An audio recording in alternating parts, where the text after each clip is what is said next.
What would you like to see people in the UK and the US, people in the rest of Europe, what would you like to see them talking about most loudly with regard to your country and its continuing war?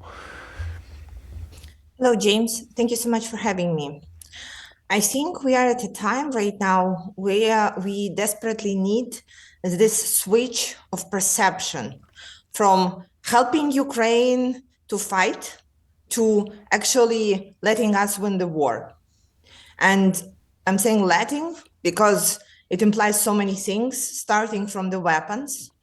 And I think it's fair to say that if your country is not at war, then the best investment of your weapons is to give them to Ukraine so we can fight Russia. And because otherwise, what would happen? Yes. You have seen Putin's interview, right? Does anybody think that this man will stop at something?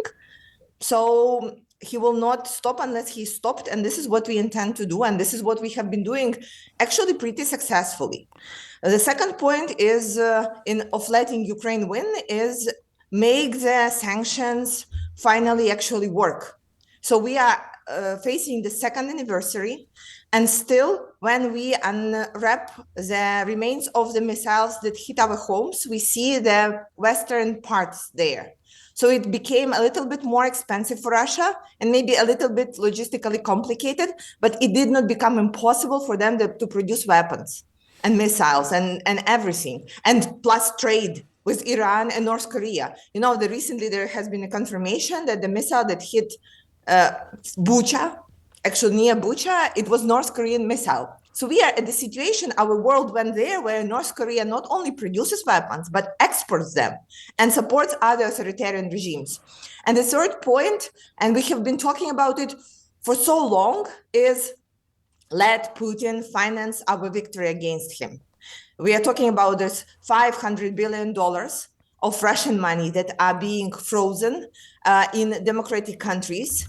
And I will not be over-exaggerating saying that if the US elections will turn very differently, then at some point, this money that everybody holds on and thinks that it will be forever, this money may be returned to Russia, right? We know that the sanctions can be lifted. So the window of opportunity to do the right thing with those money is actually like half of a year. Well, I mean, for people who need subtitles, not because of the way that you're speaking, but because you didn't mention Donald Trump by name, you're suggesting that if Donald Trump got back into the White House, he would very, very likely do Vladimir Putin's bidding, up to and including returning the $500 billion worth of frozen assets. Kira, you campaign on this. We've spoken about this before, and our mutual friend Bill Browder has been very active throughout the campaign, calling for exactly the same thing. What reason are you given by our politicians, by British politicians or by American politicians, for not doing what seems obvious to so many? What reasons do they give you when they say, "Oh, I'm sorry, Kira, we can't do that because"? Because there are legal matters, because it is politically inconvenient. Read in it whatever you want.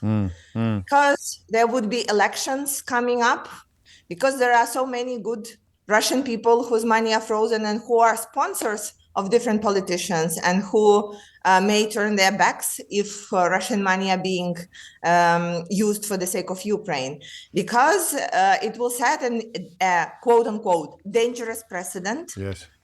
For the countries that start the full-scale invasion. And I'm saying, this is what we actually want to do, to establish this really dangerous precedent that if you start a full-scale invasion, commit all kinds of war crimes, then your money will be gone. Yes, this is exactly what we want to do. And I don't see any danger with it, other than for the other authoritarian regimes that really are thinking about starting a wars. Well, yes, this is what West would do.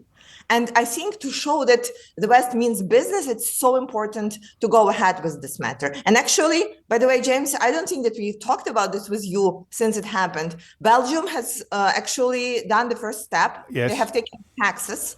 And it's not a small amount. It's 2 billion euros, and it will go to Ukraine facility package within the next couple of months. So it is the first sign that the first crack in the ice, I call it. I like that phrase. It's a rather healthier precedent than the one that you were referring to previously. How serious is the imbalance now in armaments? How serious is the difference between the Russian capabilities and the Ukrainian capabilities? Well, it is serious. I unfortunately cannot tell you the numbers. Of course. But just imagine that Russia, Iran, and North Korea are having their military productions working 24/7, and they have very small limitations of what they can do. And we have not received even a half of promised ammunition package from EU for the last year. The help and aid from the United States is blocked. And even if it will be a miracle and it's voted like today, yes, of it course. will still have like up to 6 months until we will start receiving it in a normal pace. And the West is not producing the weapons and missiles and ammunition in the speed that would compare to the authoritarian regimes. And it is obvious, but it is so unpredictably dangerous for all of us. And is that because of where we started this conversation? Is it because of a failure to appreciate the threat to us rather than simply the threat to Ukraine? If the threat to other countries, most obviously, I suppose, Finland and Estonia, but beyond that, if that threat was properly understood, then those pipelines of weapons would be flowing much more freely. I think so. It's crazy, though. How can they? I mean, you must be more baffled than I am at how people can look at Putin and not see an existential threat to the current world order. I think people lived in illusion for a very long time that it's possible to talk to him. It's possible that he only wants a part of Ukraine, etc., etc. Yes. And also that Europe had very high hopes that the NATO umbrella will always be there. And right now, again, with so many statements from Donald Trump, including, it seems that situation may really change, and Europe needs to think about its own defense. And I want to say our own defense, yes, because we can hold off this horde for only that time that you will give us weapons for. We cannot fight the enemy empty-handed. We will try. We are doing it at some points, but it is incredibly hard. So we really hope that the time that is being won right now by the lives of our people is being spent wisely and to ramp up the production, so Russia will stop. But this is not what we see right now.